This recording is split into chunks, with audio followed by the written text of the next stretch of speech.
Jumpa lagi dengan Dr. Dirga dalam edukasi Prolanis dengan topik diabetes dan menu makanan kekinian. Dengan tidak makan dan minuman yang ditambahkan gula merah, gula pasir, gula jagung, kecap, susu manis, madu, atau pemanis lainnya, akan lebih mudah kendalikan gula darah. Disebut terkendali bila gula darah puasa di bawah 140 dan gula darah sewaktu di bawah 180. Dapat mengurangi jumlah dan dosis obat yang diminum sehari-hari. Bahkan segelintir pasien ada yang bisa terkendali tanpa obat. Artinya, cukup hanya kendalikan frekuensi, porsi, dan komposisi makannya, gula darah tetap terkendali dalam rentang target.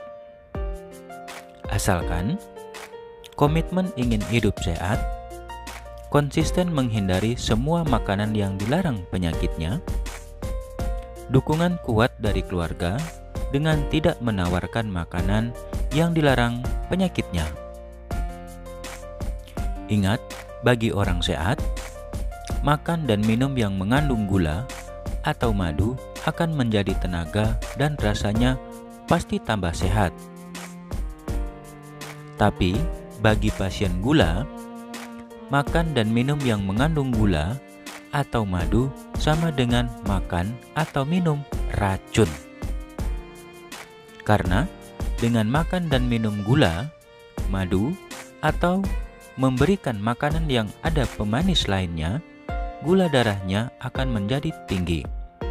Semakin tinggi gula darah, semakin lama gula darahnya dibiarkan tinggi, maka semakin cepat komplikasi akan terjadi. Mulai dari rasa kesemutan, kram, rasa panas di ujung kaki dan tangan, mata kabur, hingga komplikasi yang berat seperti stroke jantung dan gagal ginjal. Itu artinya, bila kita memberikan makanan yang mengandung gula atau bahan pemanis ke pasien diabetes seperti teh manis, kopi manis, susu manis, atau minuman manis lainnya, kue lapis, kue cucur, kue apang, kue tolu, atau berbagai aneka kue yang mengandung gula lainnya, kola ubi, kola kacang hijau, atau aneka minuman kekinian, bahkan hingga ramuan obat yang diisi gula atau madu asli. Semua contoh kue dan minuman tadi, bahan bakunya ditambahkan gula, yang pasti akan membuat gula darah melonjak tinggi. Seringkali tanpa disadari, di balik kebaikan keluarga memberikannya kue yang enak berupa makanan manis sehari-hari, justru membantu mempercepat proses perburukan dan mempercepat terjadinya komplikasi. Satu-satunya cara untuk menghindari terjadinya komplikasi dengan stop makanan dan minuman yang dilarang oleh penyakitnya, yang dianggap racun oleh tubuhnya. Rajin periksa gula darah, jangan menunggu rasa, seminggu sekali atau minimal sebulan sekali. Selalu pertahankan target gula darah puasa antara 80-139 dan gula darah sebelum makan malam 100 atau 180. Targetkan tercapai dengan ngatur pola makan saja, atau bila tidak berhasil, bantu turunkan dengan obat penurun gula darah yang selalu diminum setiap hari, tidak boleh dihentikan.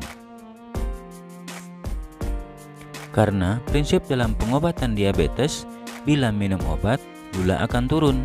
Bila tidak minum obat, gula akan naik lagi. Dengan prinsip minum obat, berapapun jumlah obatnya, berapapun jumlah dosis yang bisa membuat gula darahnya dalam rentang target, itulah yang diminum setiap hari. Ingat, bukan obat gula yang membuat kerusakan di ginjal, tapi gula darah yang tinggi itulah yang membuat komplikasi sampai gagal ginjal terjadi. Semakin tinggi gula darah, semakin lama gula darahnya tinggi, semakin cepat komplikasi gagal ginjal terjadi. Prinsip pola makan harian: atur frekuensi makan yang sama setiap hari, jenis nasi yang sama setiap hari, takaran porsi nasi yang sama setiap kali makan. Ikan atau sayur bebas secukupnya, asal saat memasaknya tidak ada tambahan gula merah, gula putih, gula jagung, kecap, susu, dan madu. Perhatikan, bila frekuensi, porsi, komposisi makanan dengan jumlah kalori yang hampir sama setiap hari, diobati dengan dosis obat yang sama juga setiap hari, maka hasil pemeriksaan gula darahnya juga akan hampir sama. Nah, bila gula darah tiba-tiba melonjak tinggi dari yang biasanya, pasti ada makanan atau cemilan tambahan yang mengandung pemanis lainnya, atau dosis obatnya yang belum cukup, yang perlu penyesuaian dosis kembali. Jadi, jangan lupa kembali kontrol ke dokternya. Semoga bermanfaat.